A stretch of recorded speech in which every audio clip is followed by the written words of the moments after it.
Today, I want to talk about the hellscape that is technical diagramming, right? Everybody's nodding their heads right now, And there is a potential solution that I want to share. There was one name that several people brought up. I did some digging, and it's kind of nuts how much this program Miro has for developers. I have to share this. It could potentially be a game changer for you. So my favorite part about Miro is that half the work is already done. Like right now, typically we spend hours starting diagrams from scratch, right? Gathering information, you get buy-in from every team. Following up, that's a lot of work to do. But Miro has a full set of integrations with the tools you're probably already using. And they also offer open APIs and SDKs for custom solutions for all those niche diagramming use cases we have to do, right? So the end result is the same, but it doesn't take forever. It's a massive, massive time saver. I'm transforming basic flowcharts and network architectures, and it all lives in one place. So are you using Miro? Have you used it? I want to hear. MSW Media.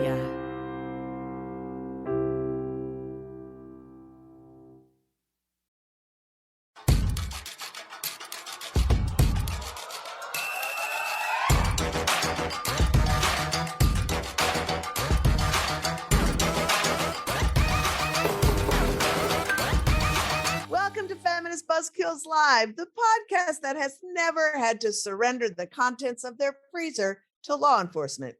I'm Liz Winstead, and I'm joined by my co-hosts, Moji Alamodayel. Hello. And Marie Khan. Hello, everyone. Coming up, we will give you the latest updates on Lizelle Herrera, the Texan who was arrested because of her pregnancy outcome last week. Joining us with details of this case and what we can all do to support is Cathy Torres from the Frontera Fund, one of the Texas activist organizations responsible for getting Lizelle assistance and help this weekend.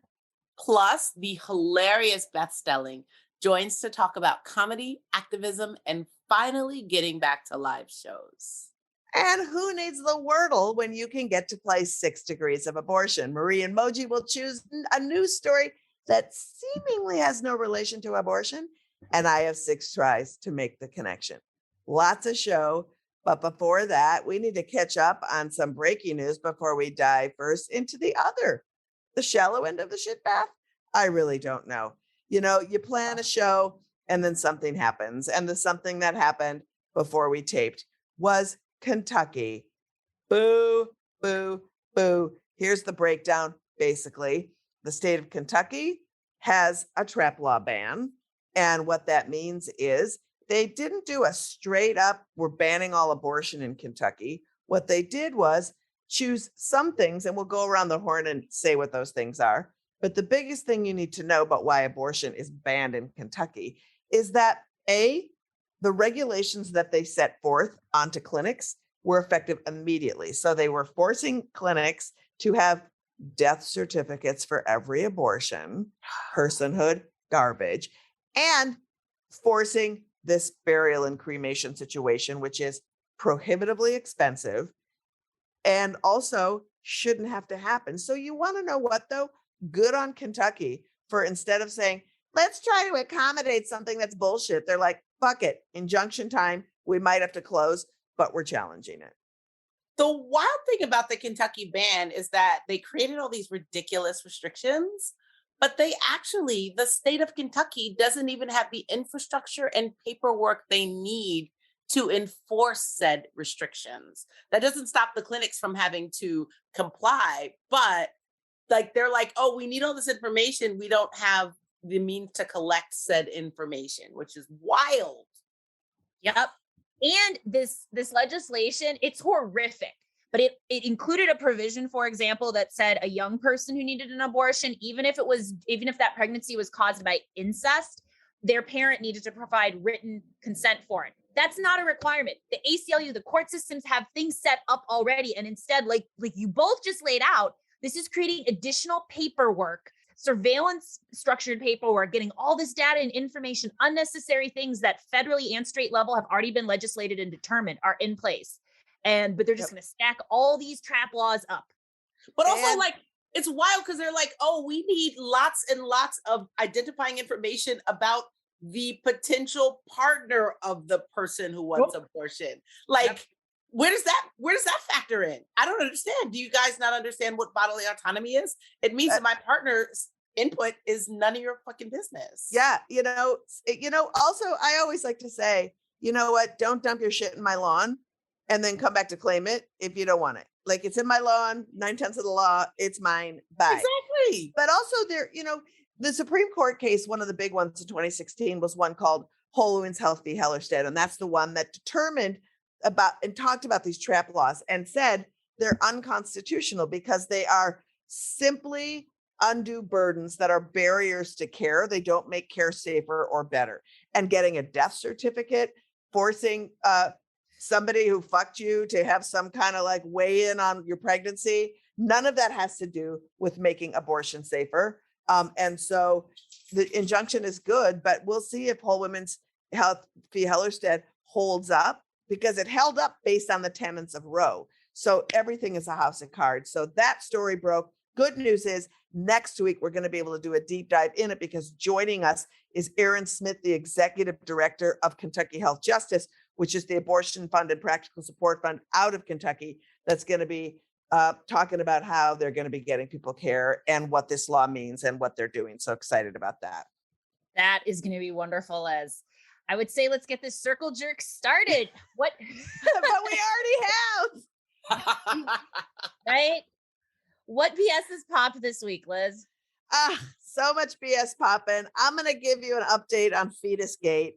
And if you're like, what the hell is Fetus-gate? Well, basically, a person named Lauren Handy, who is basically the Draco Malfoy of the anti-abortion Slytherins, somehow acquired 115 fetal remains from who knows where and has been storing them in their freezer and making videos with them, in between passing them out to various other fetal pornographers who've also been making shocking videos.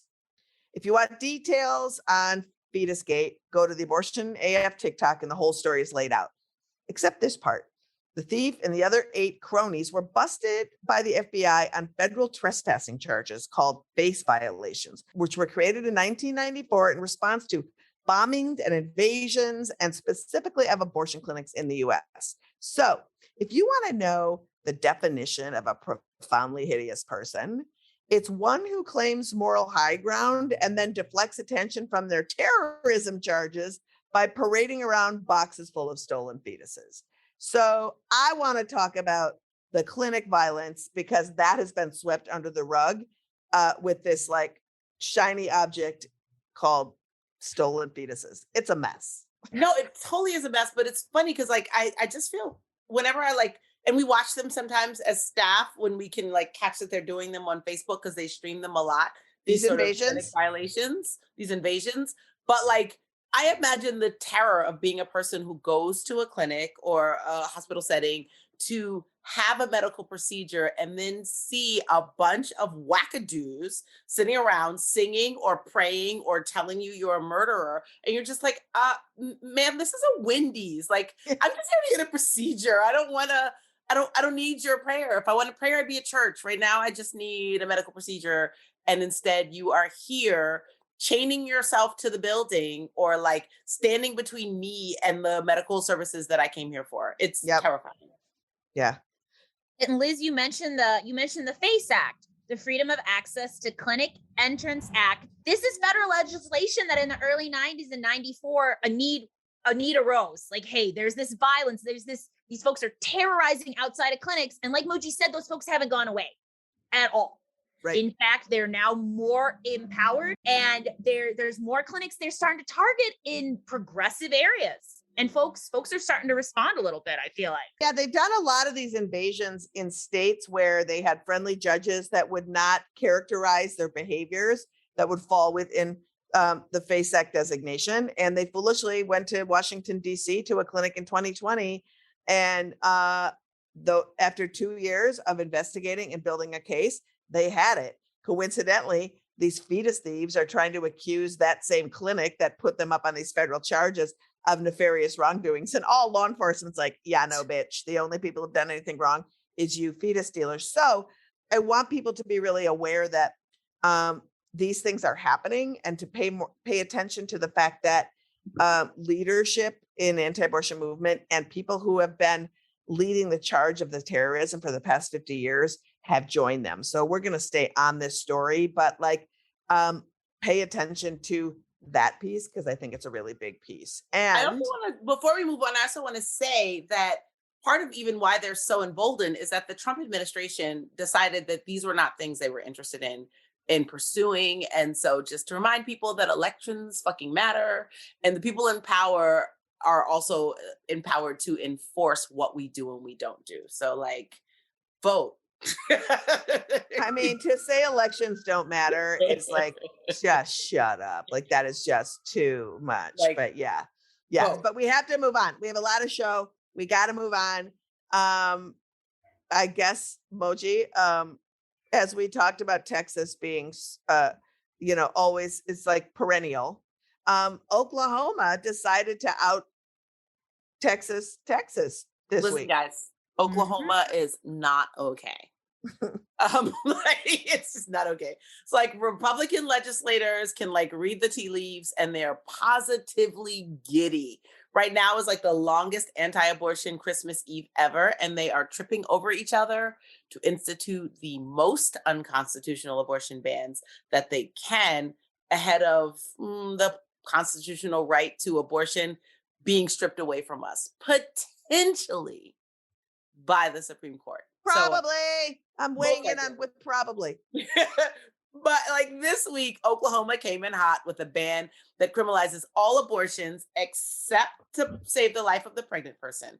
And the penalties for people who provide abortions are fines, including up to $100,000 or 10 years in prison for doctors who provide care. And if this ban is not blocked, it will go into effect late August this year. And if you can count on your fingers, that's 3 months from today. So this is particularly devastating because Oklahoma has become a common destination for the people who are leaving Texas for abortion care. Because, Texas has this 6-week ban that we may have talked about once or twice. So potentially Oklahomans who need abortion care will have to travel out of state. And then Texans who have impossibly long trips will also have to go potentially longer to go. I don't know, Marie, where they going? Moji, that's the question that practical support orgs, abortion funds are trying to figure out. Kansas is one option for folks. Colorado as well. Folks are looking at the Midwest, but we're also operating in a system where people have months out have booked appointments. So as these options both dry up as clinics for folks to go to, not only is it interrupting care, scheduled care folks have had, it's also now forcing the same number of people to go to fewer clinics that are there. And you're forcing people out of their state. Their state is no longer has said, hey, no, we're not responsible for this. Now these folks are going to other states and have to compete with people to get access to clinics. And by people, you mean people in the states they go to, right? Like now Kansans will be like, well, shit, we used to have a 2-week wait. Now we have a 4-week wait. Yeah.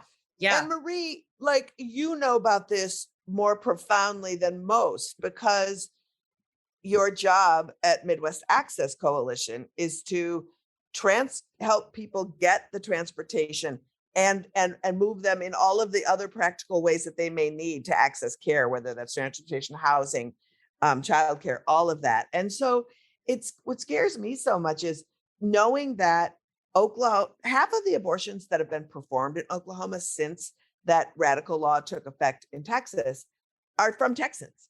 Right. And so if half of the abortions in the state being performed are from Texans, where are those Texans going to go? It's a domino effect of people moving. Where are Texans going? And then where are Oklahomans going when the Texans take over the space? And so that is something that we need to be. I know that the practical support funds like Marie's at Midwest Access Coalition and other funds are really looking at how to manage that. But as we move forward and we talk about it, the one thing I want people to know is this ban is as unconstitutional as if Oklahoma were to say we're banning Catholicism. Yeah. You can no longer go to a Catholic church. That's how unconstitutional this ban is. And now these clowns are just passing laws, just waiting for the fall of Roe to see if there's any barometer or right to abortion at all. And it's pretty fucking Oh, scary. absolutely. Because this is just the tip of the iceberg for Oklahoma. Oklahoma is essentially, this is the one that was passed this week, but they're throwing spaghetti at the wall and seeing what sticks. They have Yeah. other bans in the works, and they're like, we don't know exactly what the Supreme Court is going to rule on Dobbs, but we want to be prepared for all potential outcomes. Yeah, 100%.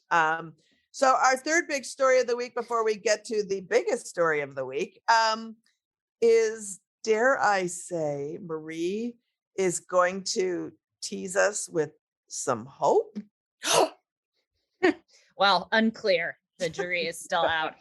I am, however, I'm clinging to a bright spot in this last week of news. So Idaho decided to say, fuck your uterus. And they did the thing other states have been working toward. They actually enacted Texas-style legislation. So this includes a 6-week abortion ban, a bounty limit of not 10K, what Texas settled on, but 20K against those assisting with an abortion.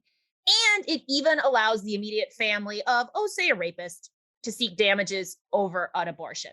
They're victims' abortions or just any abortion? The jury is still out on that, Moji. You know, My guess is if you're a rapist and you're aggrieved by abortion, if anybody can sue anybody for assisting an abortion, that includes a rapist. Fair. Yep. Yes. So naturally, so you're asking where's the hope? Where's the bright spot in this? So entities, please get to the good news. What the fuck? The good news is last week there was a Hail Mary. Entities getting together, including Planned Parenthood, immediately sued. And in a really happy surprise, the Idaho Supreme Court said, oh, hey, we actually also do have concerns on the constitutionality of it all. So they've temporarily blocked this garbage, thankfully. Wow. For now. That is good news. And so it's probably just going to go away, right? They've blocked it. Everybody's like, oh, okay, we tried. Fail. No, this court is looking at the bigger court, the court of Amy Coney Barrett, for guidance on this issue, which, again, this isn't a state. Idaho isn't a state with a ton of clinics anyway. They had 3, all were Planned Parenthoods. They went to 15-6 overall. This isn't a state, 15-6 are weeks, right? 15 weeks and 6 days. 15 weeks, 6 days. So many folks still already are leaving Idaho, have been leaving Idaho, going to Oregon and Washington to access abortion care. And you know what? The Idaho legislation tried last week to say, no, we're going to make everybody leave, basically. Tried to do what Kentucky did. And I don't know. We have to sit and wait and see. So much is riding on the Supreme Court right now, you guys. So much. Yeah, it's really terrifying. And even what we're seeing is basically an effect of like the Supreme Court sitting and deciding on whatever they're going to decide on that we think we know they're going to decide on. But also, if people would just shut up, like, why can't if things are going back to the states, then why can't we should elect state Supreme Court justices, and then they sit on the court, and then you can't go to the federal system. And that's how it goes. I'm not saying these are good ideas, but I'm just saying if you want to play this game. And Marie, didn't the Catholic Church have feelings about this too? Oh my God. Yes, Liz. They are so riled up, specifically the Roman Catholic Church of Idaho, which has their own branch, obviously. They asked if they could intervene in the lawsuit. And this is a move that, like, literally, if you could piss holy water on the line, that is the separation of church and state. That's what these dudes are doing. And the Idaho Supreme Court went back to them also this week and said no. And they didn't give any info. They're just like, no, your request to intervene is declined. So, that's hilarious to me. But we have to go. But I do have to tell this anecdote because it's crazy. So in my early comedy career, a lot of times when you're building and trying to make money when you're young, you do a series of one-nighters and they're terrible. You don't get to do the improv in LA.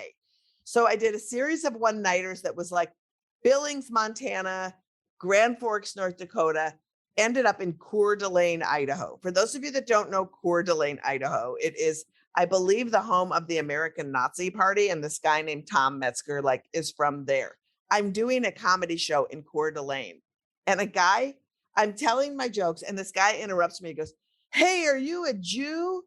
And I go, no, I'm Catholic. And he's like, same thing. So I'm just trying to figure out how much weight the Catholic Church in Idaho has if they're just trying to demonize everything. It was like too much.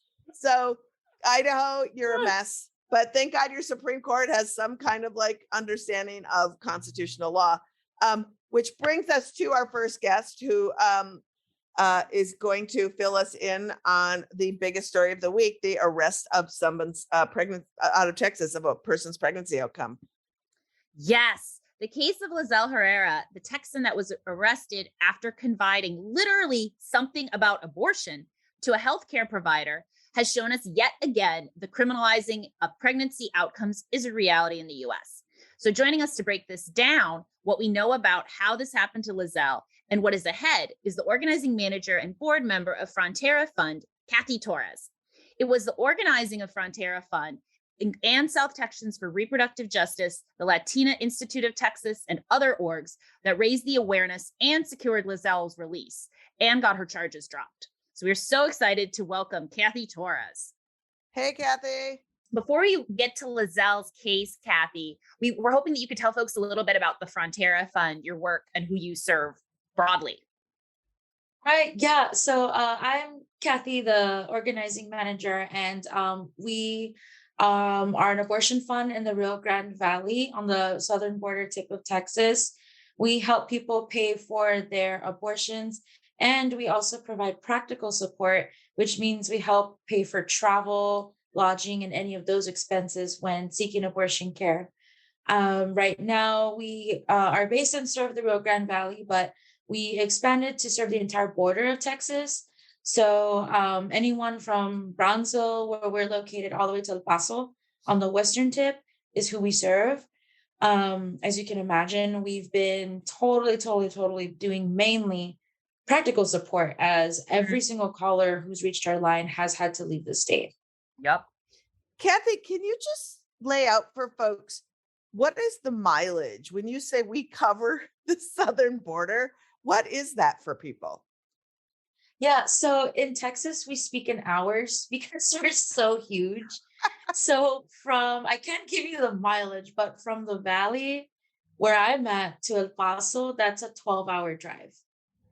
Yikes. So Wow. 12 hours of land is what we cover.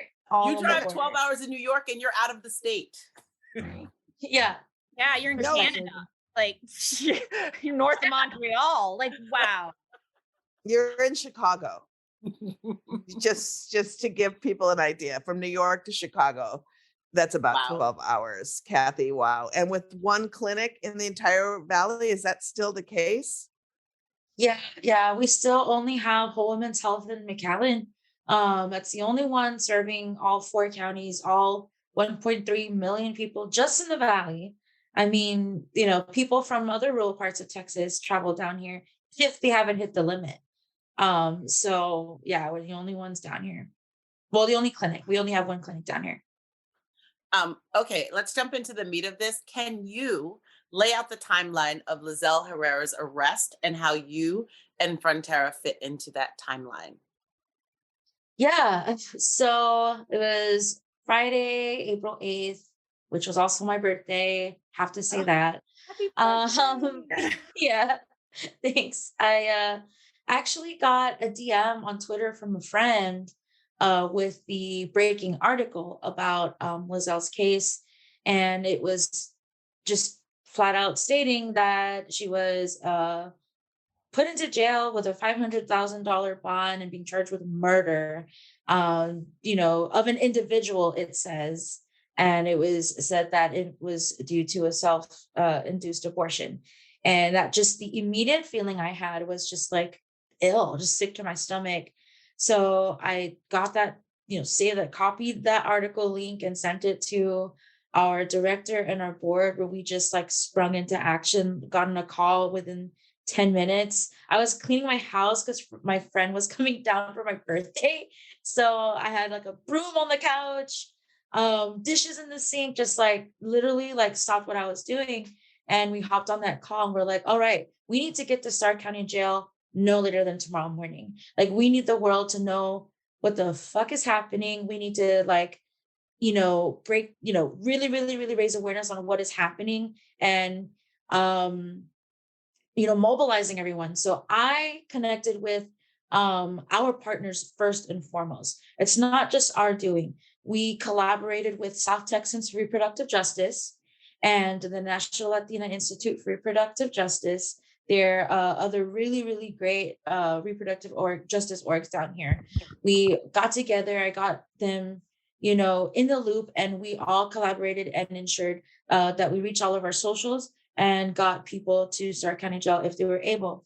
We understood that it was a super short turnaround, like literally we were asking people to get somewhere in like 12 hours or less, so we also put out a call to action on our socials that were urging people to call Stark County Jail and demand the immediate release of Lizelle Herrera. And just explaining that nobody should be criminalized based off of pregnancy outcomes. It just doesn't make any sense, any humanly possible sense. And it worked. We were able to, we showed out at Stark County Jail. We made sure that we were there in support of Lizelle and letting people know that this did happen. It can happen to anybody. It happened here. No surprise that it happened first in the Valley, but it did. And people immediately felt some type of way about that. I mean, we're seeing so many people come out of the woodwork that normally maybe don't have an opinion on abortion or haven't really, maybe are still in that area of like, yeah, I'm pro-choice and that's it. So it really got people's eyes open that this could happen to them, to anybody. We disabled the Stark County Jail phone number and swiftly moved to pressuring the DA, because at this point, Lizelle was still in custody. So we called the DA's office, got everyone who had a phone and could make a call to call the DA's office. That number got disabled, emailed him, his email got disabled. Like we just really, really tore into that person.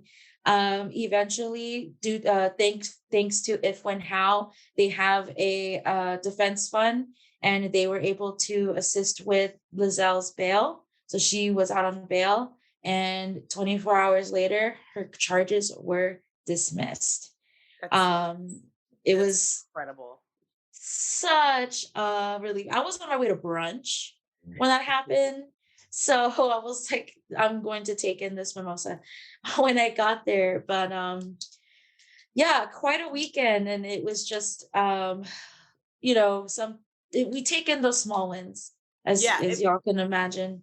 This sounds like a lot, but just to be clear, she was not charged in any violation of SB 8, this new Texas bounty hunter law at all, right? So how was she charged with murder? That's what we want to know.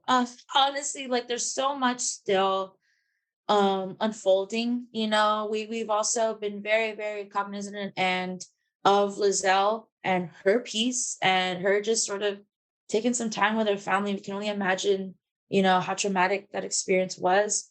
But yeah, we don't know because we're pretty familiar with SB and SB4. We're a literal abortion fund in Texas, and everywhere in that, they specifically state, and that side of abortion, those people also are always big on like making sure the pregnant person's not criminalized and making sure that they're not criminalized for their abortion when that is exactly what happened here.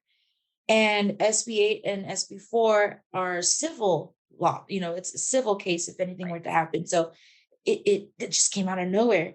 It's just the very fact that it happened. And so freely, like, we need to know who was the prosecutor that allowed this, who was the judge that allowed this and convinced the jury, the legal stuff. I'm no attorney, but there's so many questions that are unanswered, and we are doing what we can to get those answers and to make sure this doesn't happen to anybody else.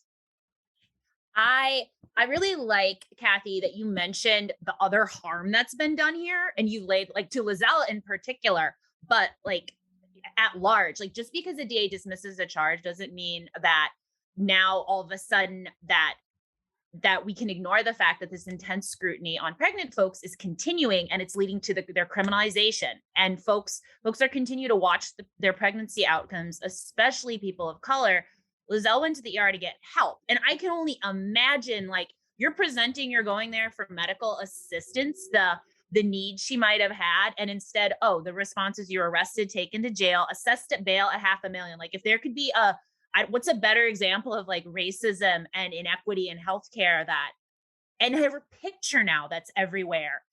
And I guess I'm wondering, what effects does her arrest have on folks that are now seeking abortion care?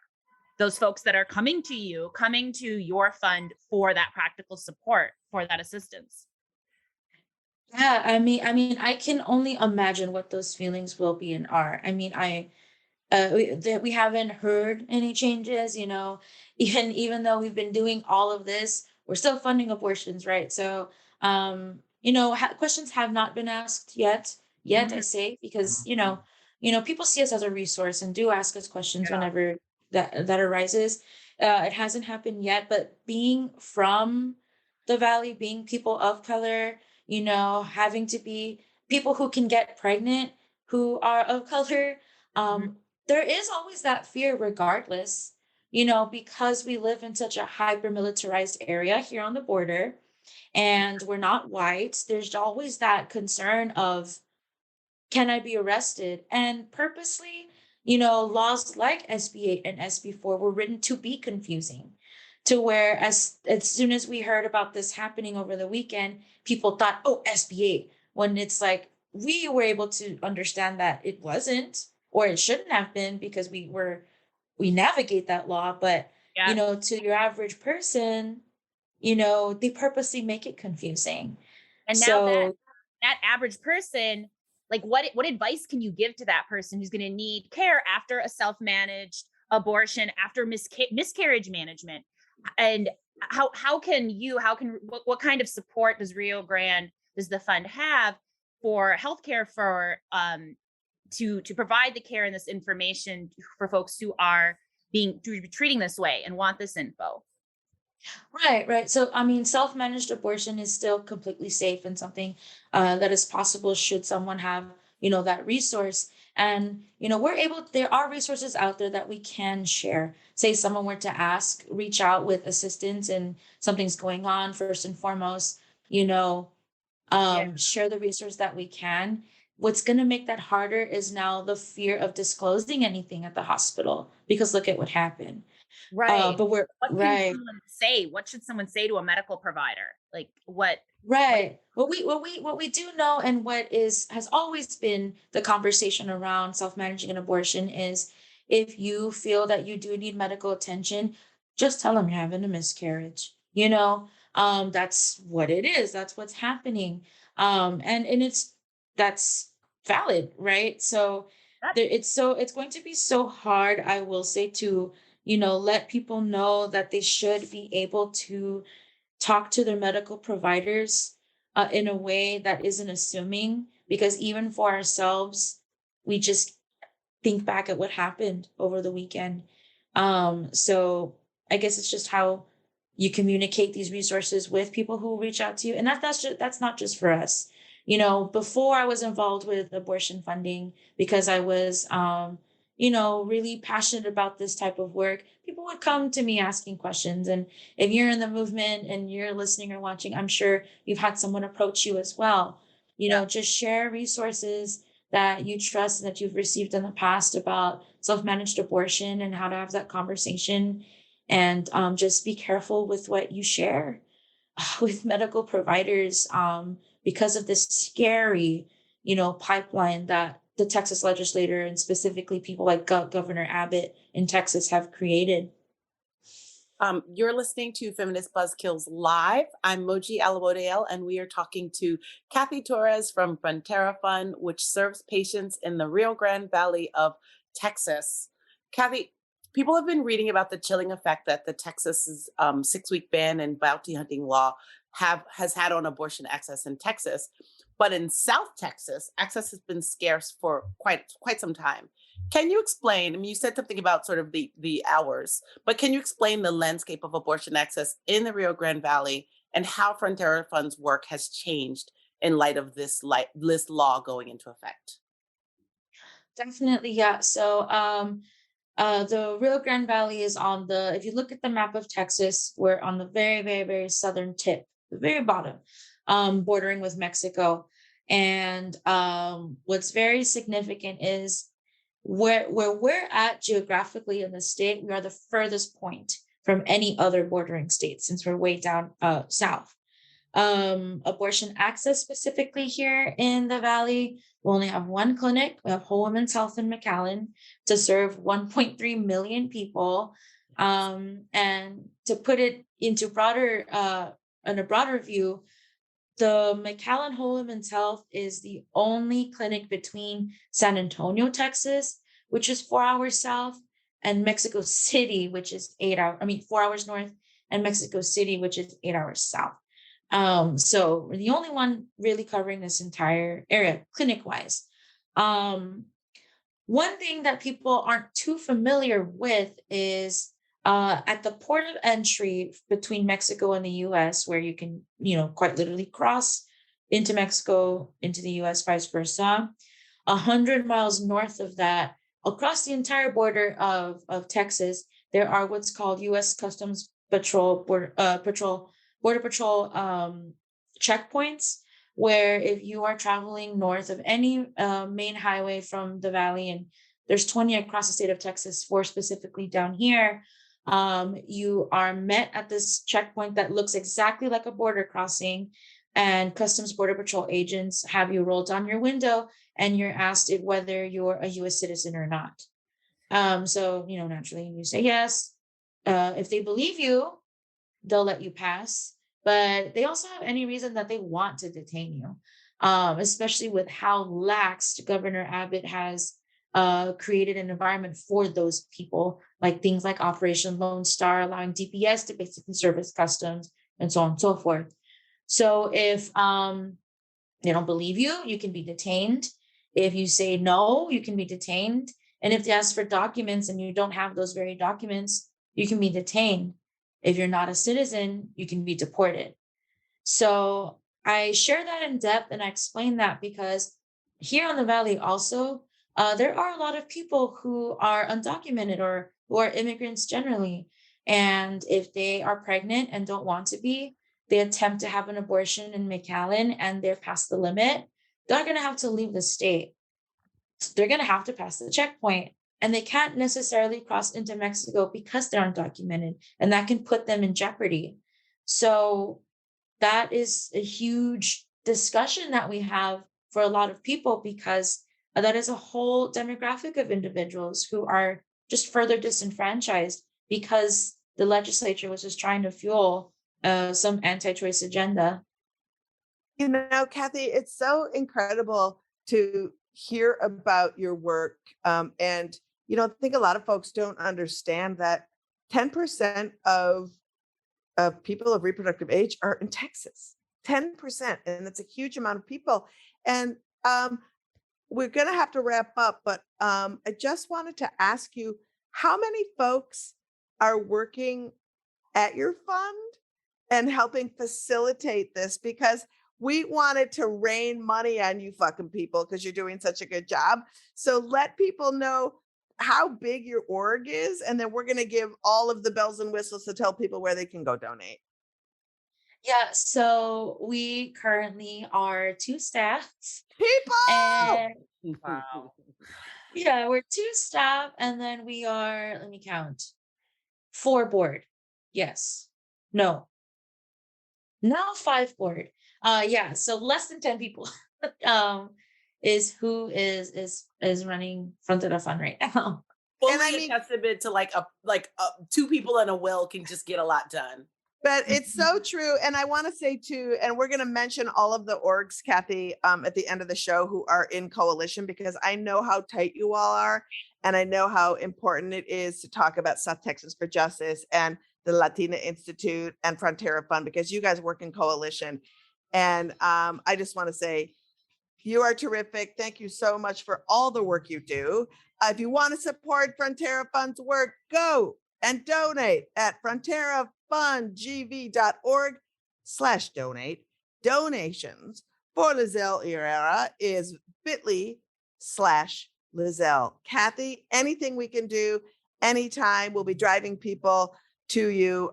Again, thank you for being on top of this. And thank you to all the orgs in South Texas who are doing the Lord's work, dare I say. Thank you so much. Again, thank you so much, Cathy. Coming up, comedian Beth Stelling joins us to talk about not giving a fuck when it comes to talking about controversial topics on stage.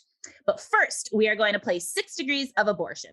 This is a game where Moji and I pick a big story from the news this week, and Liz has 6 guesses to tie it to abortion. All right. Let's see what you can do. Can you stump your boo? This week, when looking into pop culture news that matters, we discovered that Mary J. Blige is slated to receive the Icon Award at the 2022 Billboard Music Awards. Mary J. Blige, icon, legend, moment. And we just wondered if you could, having not done this for almost a year, link Mary J. Blige to abortion. Let's go. Well, let me see.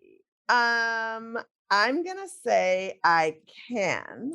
And here is how I am going to make it work for you. And you're going to be like, wait a minute. Can I do this? Can I make it happen? I have one avenue with which I think I can go. I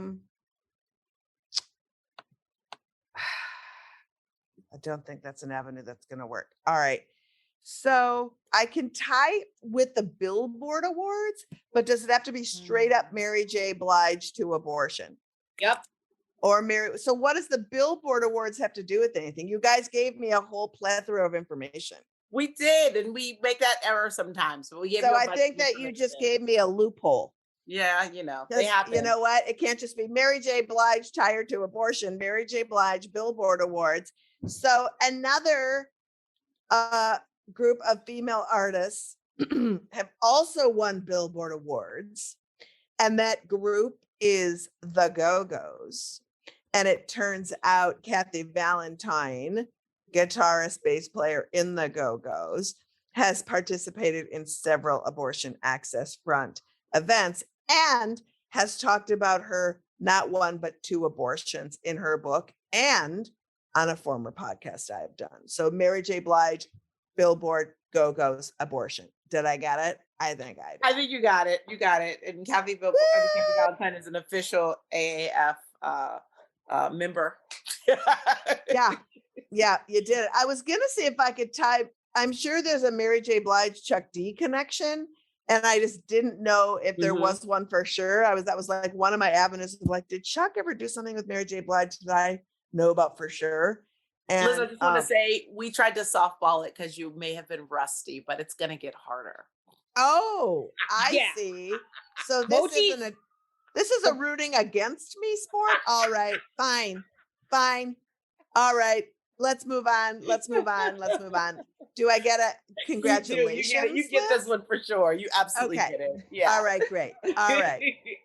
Okay, so before we grab Beth Stelling, we couldn't bring to you today's episode of FBK Live without our wonderful sponsor, Fresh Hell.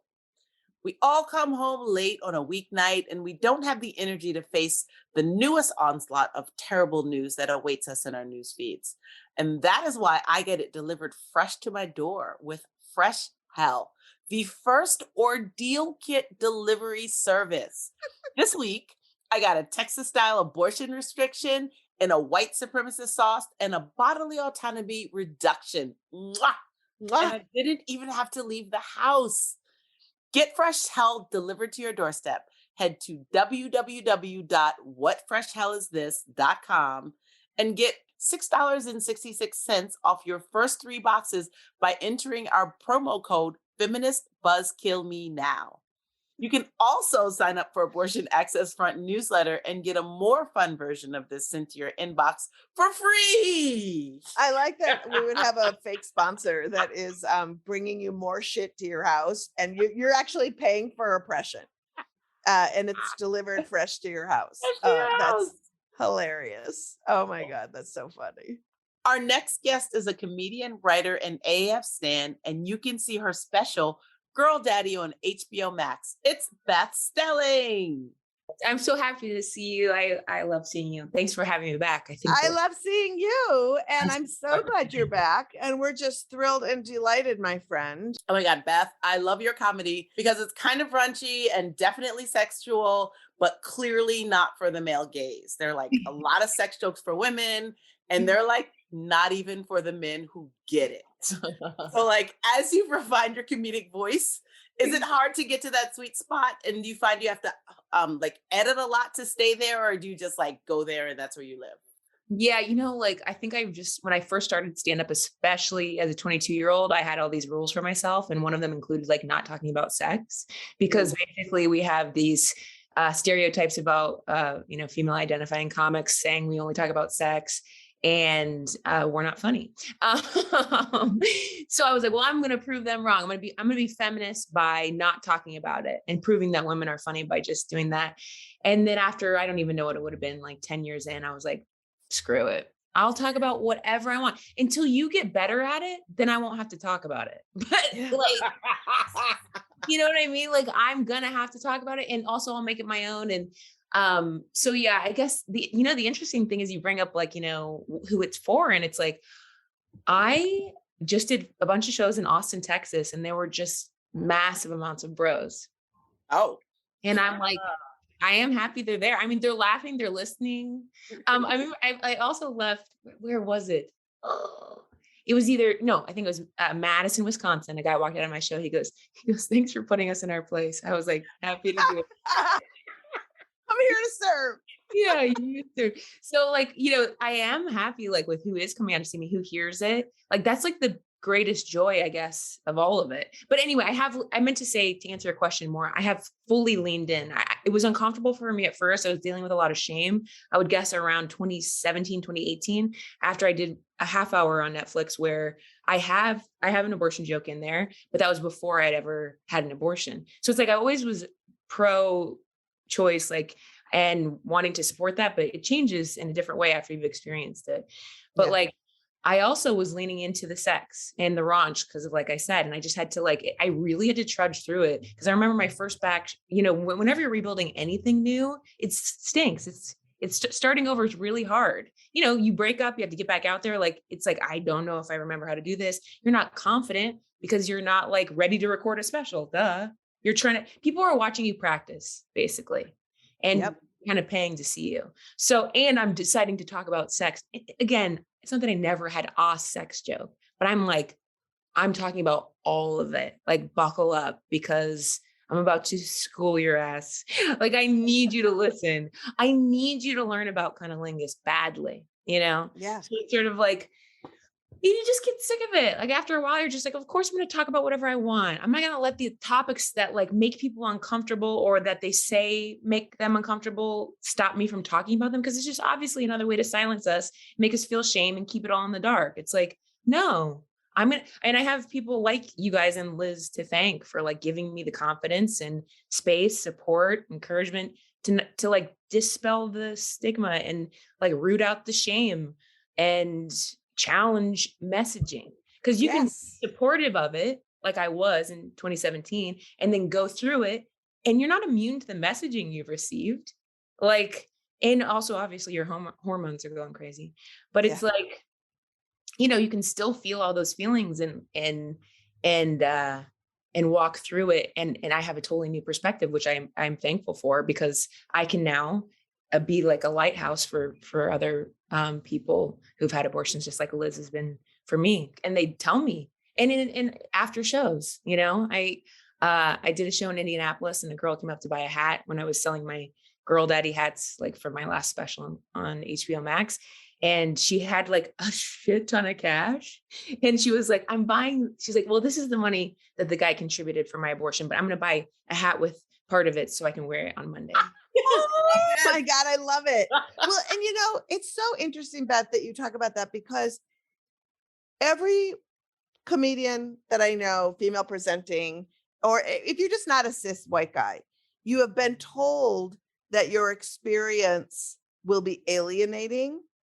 And I remember when somebody said to me, don't talk about sex, don't talk about things that are generally from a woman's perspective. And I was like, you're telling me not to sit on stage because I don't have another perspective. I did not live another life in another skin, in another body.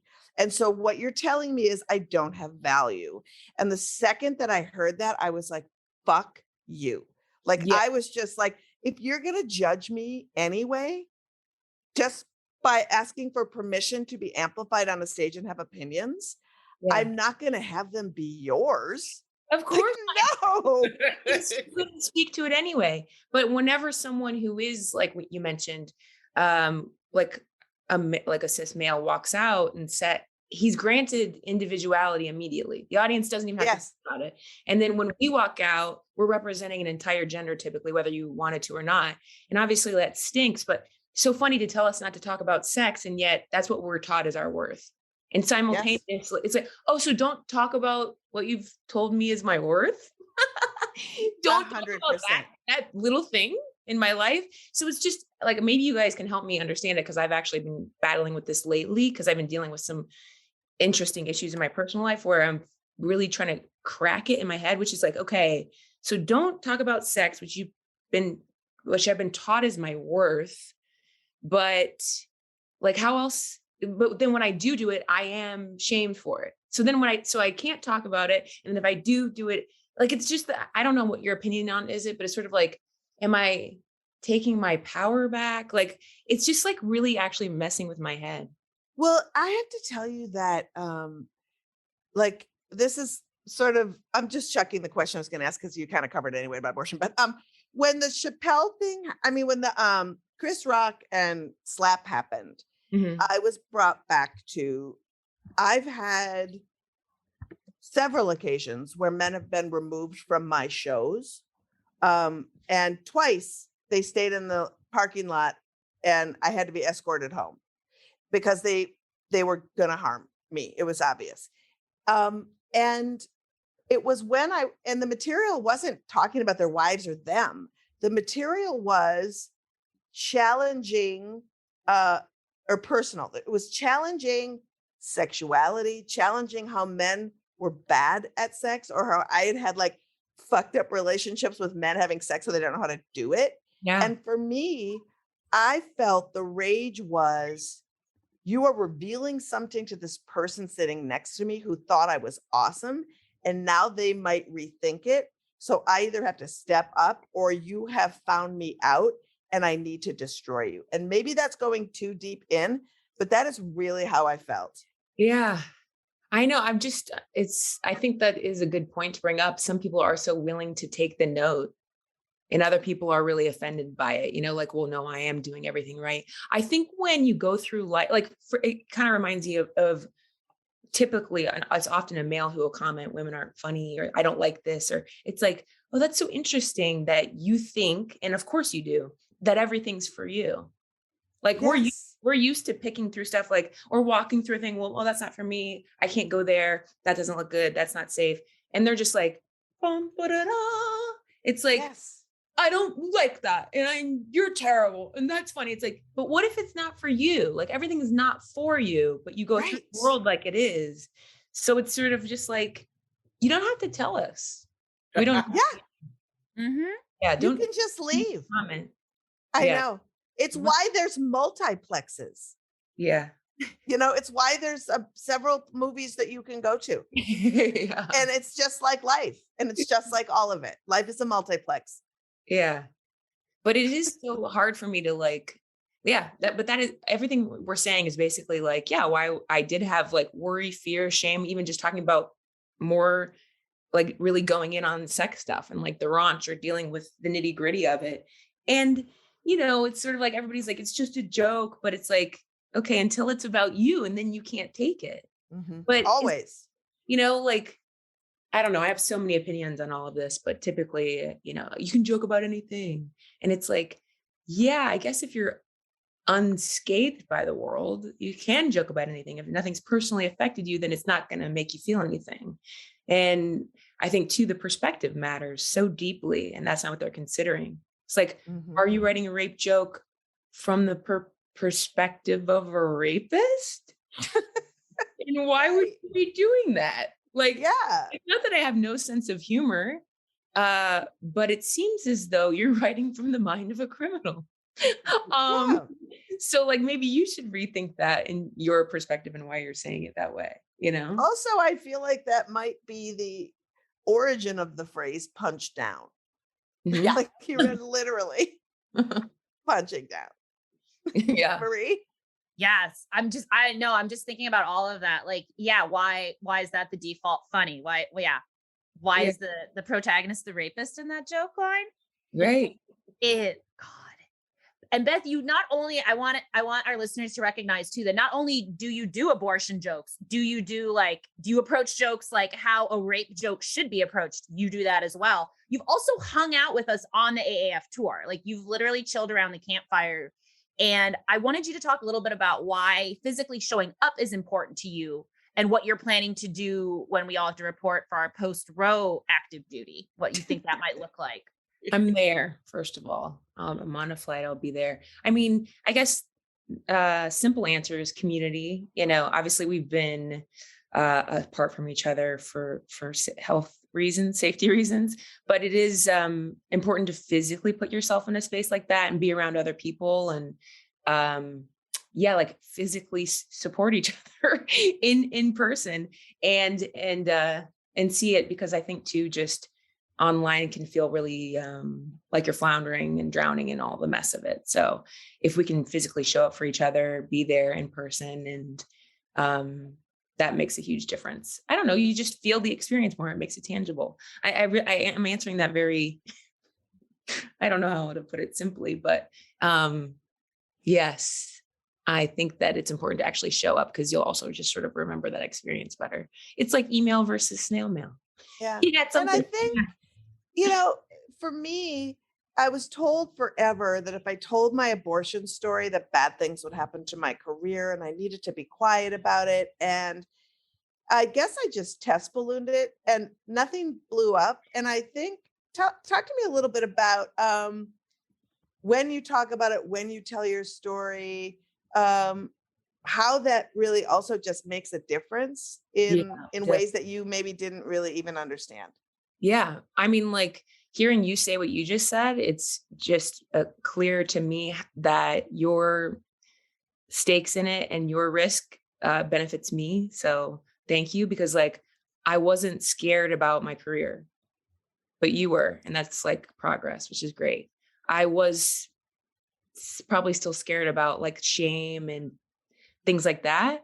But the more I talked about it, the more it normalizes it, and allowing women to hear that and talk to me after a show, I see the difference it makes. I just, again, in Austin, a woman came up to me because I talk about abortion in my last special, but now in this next one, the hour I'm working on, I do personalize it to have to say that I say I was pregnant once, but I caught it early. Yeah. And I talk about, I love a good abortion joke. My favorite, my go-to is I chose not to have kids a couple of times. Yeah, I love that. And I think, you know, a woman in Austin came up to me afterwards and she said, "Hey, I watched your last special and I just wanted to say thank you because I had to get a abortion." Is how she put it. I was like, "Yeah, we are in Texas." And she said, you know, watching your special with my boyfriend really helped us sort of find the humor in it and also be able to talk about it. So thank you. And I think it's like that's the type of stuff. And that's just one physical person saying it to me. So there's got to be more out there. But I really want, and like I mentioned, what you are to me, I have become for other colleagues. I've gotten several text messages since that last special came out, like, "Hey, I have to do this. I'm really scared. What do you recommend?" And I'm feeling really bad about it. And I just say, this is normal. You're not the only one who's done it. You know, it goes back to the stuff of what we keep in the dark, because they want us to feel like we're alone. So if you keep quiet, you're the only one that did it and you're the bad one. It's like, no, everybody is doing it. Everyone's doing it. You should be allowed, and it is your right to choose. And one of the things I love from AAF is like, we're not flower pots, you know, we don't have to grow anything in our bodies. That's right. There. So yeah, I think I kind of answered that. And I think you definitely did. I'm able to talk. It's a big difference, Beth. And it's so like saying it, doing it, participating in it. Like, thank you. Yes, thank you. I mean, and I have to remember too, just so people out there know, like I was scared. I did feel shame. Like, it's not that this was easy for me. The first time I did start talking about it on stage, I was scared for my safety. Like, so I wasn't scared about my career or anything, but I did feel the fear of the first time talking about it. And now that I've been doing it now for the last couple of months, or I don't even know, since we started performing again, it gets easier every time. And I have no problem saying it. And I'm almost shocked if they are shocked, so it's sort of like, by being casual about it, it's able to normalize it so people feel safe making that decision for themselves. And I just, yeah. The other thing is, like, I talk about Planned Parenthood in the sense, because that is who I used, and just say I went there to jumpstart a late period. And then I did a table read that day and a Comedy Central taping the next. So we really can have it all. We can. Yes. Amazing. Beth, thank you so much for joining us. We want to remind folks that you can check out Beth Stelling's comedy special, Girl Daddy, on HBO Max, where you can also find her tour dates, bethstelling.com. Hey, Thank you, darling. thank you so much for having me. Thank you so much, Beth. As a reminder, you can check out Beth Stelling's comedy special, Girl Daddy, on HBO Max, and find her tour dates on bethstelling.com. And again, thank you, Cathy Torres. You can follow Frontera Fund at La Frontera Fund on Twitter, and on Insta at Frontera Fund RGV. Oh my God, that's our show. Thanks everybody for listening. FBK Live is edited by Remy DeTournay and is produced by Abortion Access Front. Subscribe, write a review, give us 5 stars, all the things everybody tells you. But seriously, it's the best way our podcast can reach more people. And by doing so, you are being an activist. You are helping more people learn about this assault on reproductive access. And if you want to keep up on all the latest repro news between pods, follow us on social at Abortion Front, on Twitter, Instagram, Facebook, TikTok, YouTube. And email us at podcast@aafront.org. We want to hear from you. If we read your email on air, we will send you a shirt. Activism alert!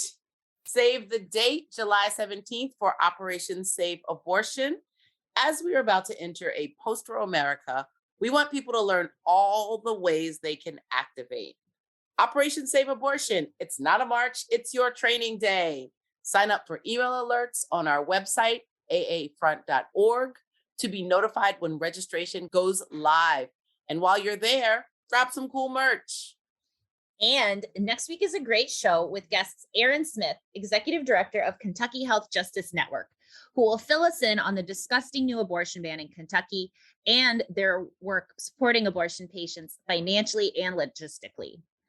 And from Netflix, HBO, and Amazon, actor, writer, and comedian D'Lo joins us to talk about remounting his solo show, To Tea or Not to Tea, which explores his relationship with testosterone during his transition. The journey is hilarious and touching, and it's so exciting to have him. And lastly, to support this pod and all of our activism at Abortion Access Front, drop a few tax-deductible coins in our coffers at aafront.org/donate. Where can people find you, kids? Moji? I am at Emoji Locks on all of the socials, including TikTok. And that's where I'm found. Marie, where can people find you? They can find me personally on Twitter at mconj, or they can look up Midwest Access Coalition at midwestaccesscoalition.org and learn about supporting practical support abortion seekers in the Midwest. You can donate through our website. Dump them some cash. We love it. Thanks, guys. Moj, take us home. Finally, we leave you with a woman who shows her whole ass so powerfully, it could also run the power grid for the city of Baltimore. See y'all next week. Bio-waste company from which we intercepted these children's bodies is Curtis Bay Energy. Remember that name, Curtis Bay Energy. Curtis Bay Energy states on their website that they burn biomedical waste to sustain the energy needs of the Baltimore area. This means tragically that they receive, transfer, and burn the corpses of aborted babies to make electricity for the households and businesses of the Baltimore area. Feminist Buzzkills Live, the podcast from Abortion Access Front. When BS is poppin', we pop off. New episodes drop Friday. Listen, subscribe, give us 5 stars. Okay, here's how Miro works. See, it's amazing. What's everyone doing at David's desk? Ever since marketing started using Miro's collaborative online whiteboard, he thinks all our other teams should sign up. Why?